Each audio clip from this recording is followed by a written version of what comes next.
Welcome to MojoPlays. Johnny here, bringing you the 10 weirdest items in Zelda games.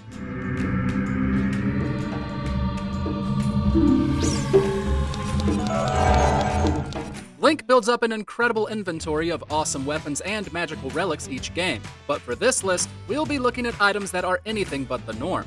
We're not saying these items are good or bad, just that they're a little bit strange. If there's an oddity we failed to showcase, don't hesitate to let us know about it in the comments. Before we begin, we publish new content all week long, so be sure to subscribe and ring the bell to be notified about our latest videos. Rock's Feather.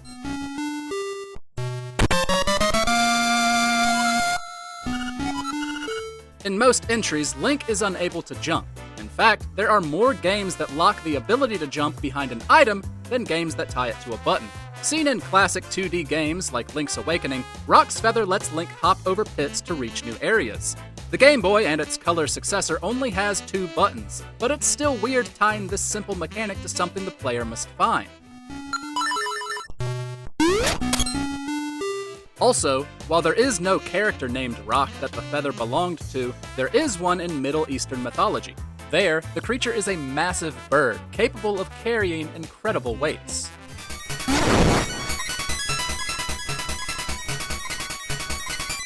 Spinner. The spinner in Twilight Princess is one of the oddest yet one of the most underused items Link has ever acquired. This giant Beyblade locks into special grooves found in Arbiter's grounds, allowing Link to reach new heights. It's extremely fun navigating the haunted prison, but especially awesome using it against the dungeon's boss, Stowlord.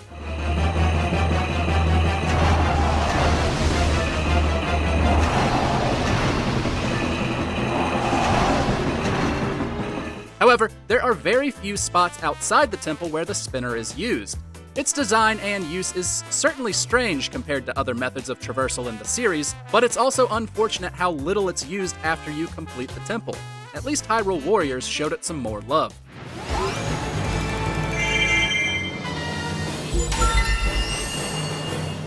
Zora's Flippers.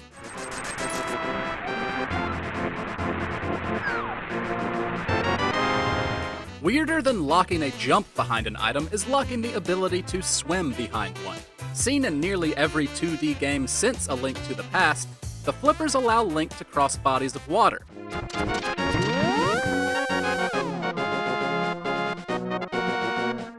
Every 3D Link already knows how to swim, so the inclusion of the flippers in other entries is really just to stop you from going to places the developers didn't want you to have access to. There are plenty of similar cases where the games keep you on a linear path, but not being able to swim until you get some flippers is pretty strange.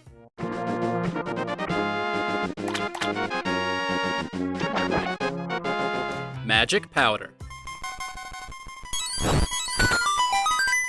There isn't anything weird about getting some magic powder. After all, Link has gathered plenty of magical items and potions over the years. What is strange, however, is how magic powder is used. In Link's Awakening, it can be used to light torches and defeat enemies, which is pretty useful.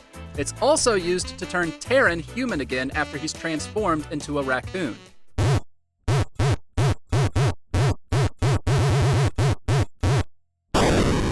A Link to the Past comes with stranger transformations.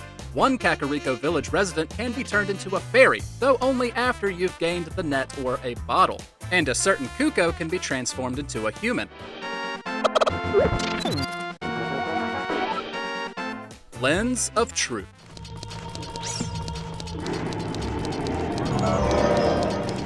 The Lens of Truth is a mysterious Sheikah item that allows Link to see through fake walls, uncover hidden enemies, and see the contents of certain chests. It's incredibly useful, though undeniably odd due to its backstory. In Ocarina of Time, Link finds it in the supremely creepy bottom of the well mini-dungeon.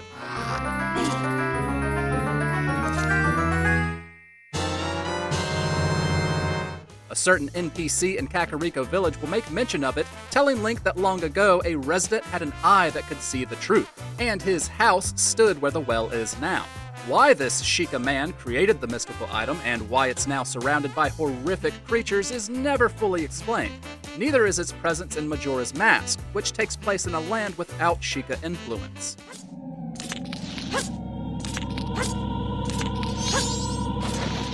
Magic Cape.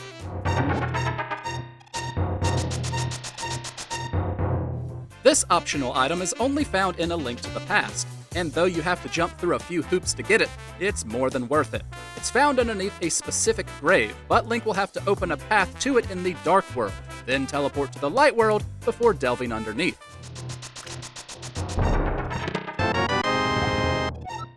The Magic Cape makes Link invisible, leaving only a shadow for the player to see. But it also makes him intangible, able to pass through traps and enemies. While it does drain magic, that's way better than Harry Potter's invisibility cloak. Its sole appearance in this game and its peculiar hiding place make it a franchise oddity. Mask of Sense.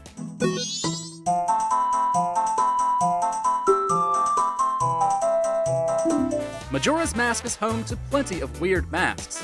Amaro's mask has its namesake's head stitched on top and lets Link perform a creepy little dance.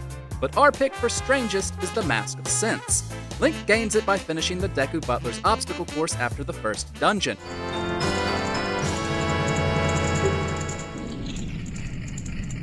While many other masks lead to pieces of heart or other unlockable items, the Mask of Sense is used to sniff out magic mushrooms. These can then be traded to Kotake for blue potions. It's a weird use, but its design is by far the more bizarre aspect. Being the same color as Link's skin, it makes him look and sound like a pig Hylian hybrid.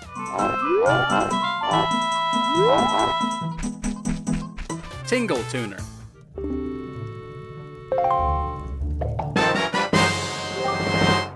Found in The Wind Waker, the Tingle Tuner comes from a time where Nintendo utilized synergy between the GameCube and the Game Boy Advance. Link obtains it after meeting Tingle on Windfall Island. By connecting the handheld to the home console with a link cable, you or another player could use bombs to uncover secrets. But more conveniently, it allowed Link to purchase items on the go. These could be regular items like bait or ammunition, but other items could only be purchased through the device, such as a balloon that lets you walk across air for a few seconds. It's a nifty tool, though it's unfortunate to have something so useful unavailable to most players. Naturally, it did not show up in the HD remake. Hestu's Gift.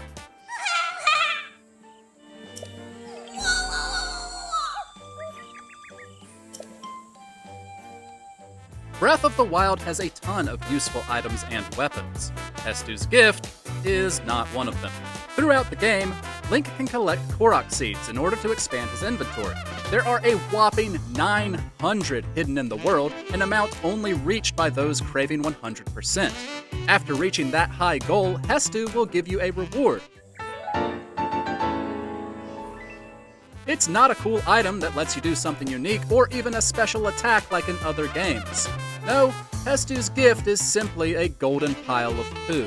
Quite possibly the silliest thing he could have given you. You can't even do anything with this joke item. And honestly, we don't know whether to be annoyed or impressed with Nintendo. Oku.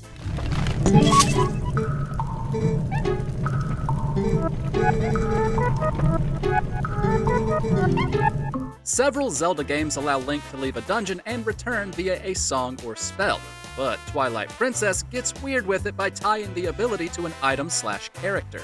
Oku is a member of the Oka race, sky beings with chicken-like bodies and unsettling human faces.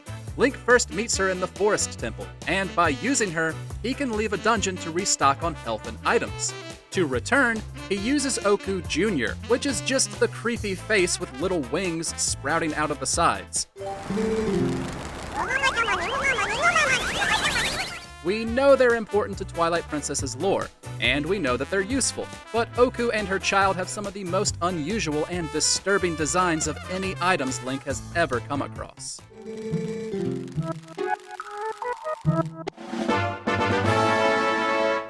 Thanks for watching. If you enjoyed the video, there's more where that came from.